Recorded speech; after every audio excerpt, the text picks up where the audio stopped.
Hello, I'm Jonathan Mass, and welcome to this edition of the Sedgwick Podcast. I have two great Sedgwick subject matter experts with me today, Nicole Bartune, Client Services Manager for Sedgwick, and Andy McCallum, Vice President Specialty Operations with Sedgwick. Welcome to both Nicole and Andy. Thanks for being here. Thanks for having us, Jonathan. Thank you, Jonathan. Well, Andy, let's start with you. Based on this past weekend, millions across the U.S. have experienced winter weather conditions, and the risks continue to be top of mind for property owners, vehicle owners, and insurers. Which winter weather conditions should we be concerned about, and what kind of issues arise as a result, such as power outages, pipes, freezing on the roads, that type of stuff? Well, thanks, Jonathan. Absolutely. There are so many different conditions relating to weather in the winter. Obviously, when you've got the deep, heavy, wet snows that fall that take out power lines, those are very uncontrollable issues. Heavy, deep freezes that take out your pipes. But something that's more insidious at times that can really be an unknown cause of damage is gutters that are filled up with leaves that cause your gutters to back up into your home, which causes ice damming, which you don't notice until it's too late and you've got water running down the inside of your home. But preparedness from, winter perspective, just really making sure that your hose bibs outside of your home are insulated, your gutters are clean, you've got proper insulation in areas where a gap could be created and, cold air could get in. Andy, you nailed it.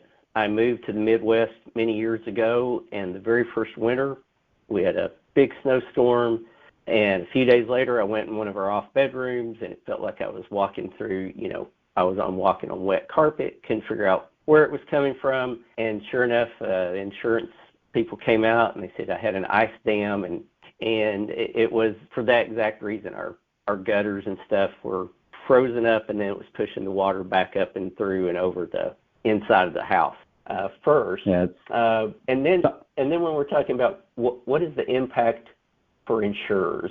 Yeah, the biggest thing that I can think of is the deep freezes that last for several days. And living in Chicago, I've gone through periods where there were 23 days in a row with sub-zero weather, and every pipe in the city of Chicago froze. And what's so bad about that is you've got logistical situations where you can't get trucks out, it's so cold, everything's frozen up, you've got water running, you can't get to the access to the pipes because they may be buried under snow, the shut-off valves are frozen, a lot of things can happen. So frozen pipes are by far the most dangerous. When people leave for vacations and they turn the heat down a little bit, or you have vacant rental properties and things like that they say, I can keep it at 55 and everything will be fine. That may be okay if it's 40 or 50 degrees, but when it gets down super low, these places, especially with the radiant heat where water's running through those things and they freeze up, it is the biggest disaster you will see short of a fire. And Nicole, what are your thoughts on that? I think the winter weather-related car crashes, those result in, when I was just reading an article recently, more than 2,200 deaths and 192,000 claims annually. So I think with the winter storms alone cause about $1.2 billion in damages yearly. I think that's, what we have to make sure we're getting ahead of it and letting our insurers be proactive on knowing storm-related frequencies that come up and how to prepare for them. Yeah, it makes a lot of sense. Always one of the most dreaded things is getting out on the roads, and it's not always you. A lot of times it's the other person that slides into us, that type of thing, and damage we get in other ways. And so carrying on that line of thought, Andy, what are the key differences between frequency and severity when it comes to winter weather claims? Well, again, in the Midwest here, things get crazy and the weather can really flip on a dime. And if you've got those periods of really cold temperature or the wet, heavy snows, I think the wet, heavy snows are probably more insidious than anything, because they just really cause havoc on power lines and what have you. You know, you can't get your dog out of the back door, all the crazy things that happen there. But as far as the frequency, winter months, you know, are fire months also, so you're going to have that huge uptick of fire losses where folks are using space heaters in their, you know, living room or family room to help offset the, you know, high cost of energy these days. And that's becoming more and more frequent. So there's so many things that you just don't really think about, and the safety issues that involve anything that creates heat or energy can be an issue. And you mentioned the space heaters and different things, Andy. What can property owners do to prepare? What should we be doing right now? Well, in this day and age, there's so much great technology out there. I'm going to start with one that I think is really missed, and that is there are regulators on properties that will trigger an alarm when your water starts flowing incessantly.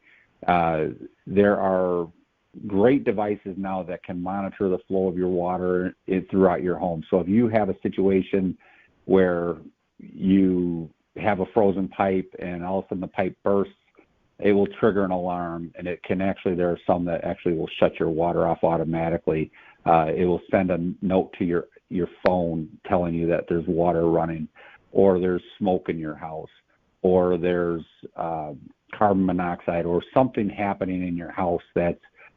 So technology has really come a long way as it relates to mitigating damages. There's a new tool now that looks at you can plug it into the outlet of your home, and it will gauge the energy usage to make sure that if you've got to shorten any of your wiring, which are running at mass quantity during the winter months as well, it will tell you beforehand that you have an inordinate amount of energy running through your home and to have your circuits checked. And that is a profound cost savings that you can have if you have those installed on your home when you go get your insurance premium, because they love to see those protective devices. Nicole, what are your thoughts on the vehicle side?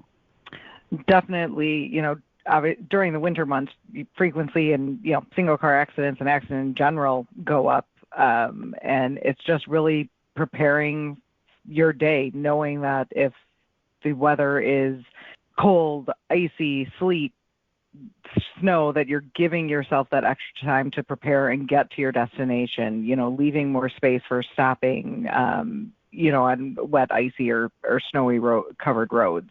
As you're talking about that, it led me to think, what about, we've got a lot of electric vehicles or EVs now on the road, and are there differences between, the combustible car versus an EV as we get ready for winter? More and more people are probably having to think about that. Absolutely. With EV vehicles, especially, covering those vehicles or keeping them in the garage if possible, keeping your vehicle charged up. We talked about the winter vortex, those situations, you want to avoid a fast charge. Plan for those to be charging longer during the cold winter months.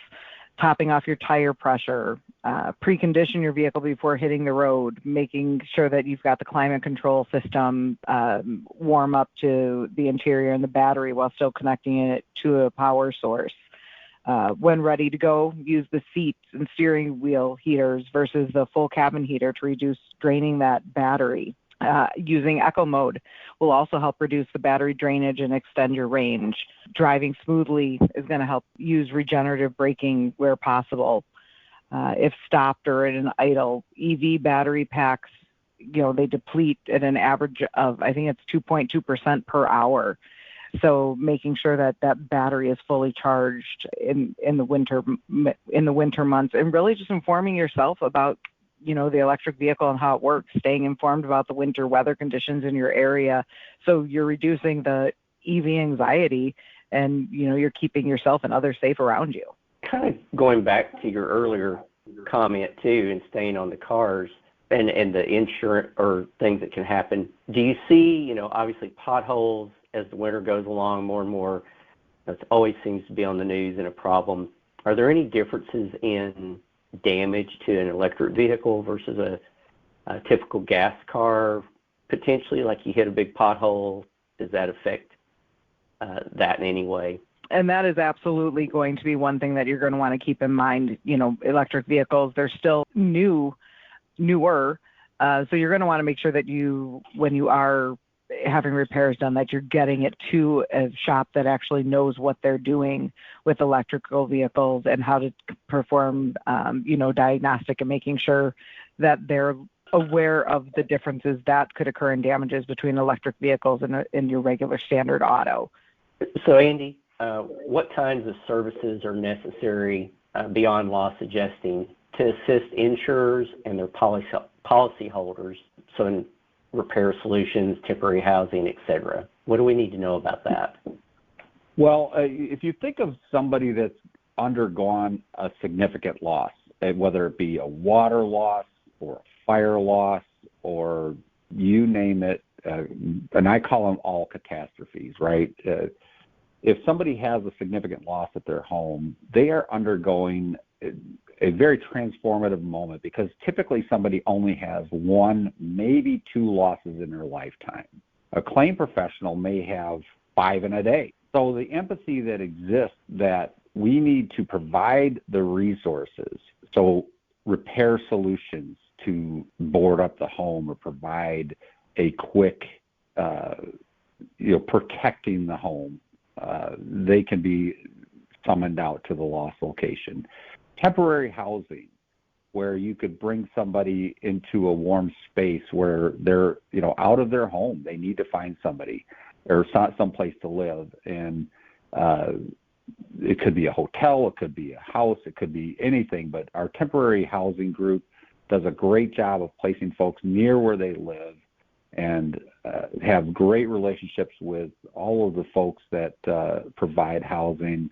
And I always say that as the protect moment, where you're protecting the insured from further damage to their home, protecting the insured from further damage to themselves by being out in the elements and out in the winter and having a home that's damaged, and frankly their mental well-being. So we have building consultants that can come in and help with the repair estimates, content solutions.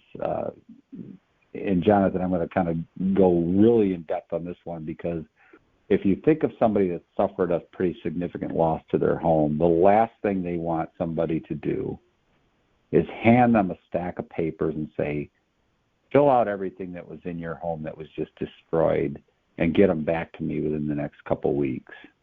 It really is not done. They've got too many things on their mind. They've got too many other things to worry about. And the idea that we can provide a concierge service with our contents solutions division and leave that part of the claim to experts that know how to price things and evaluate things can really be a great benefit to a homeowner that suffered a significant loss.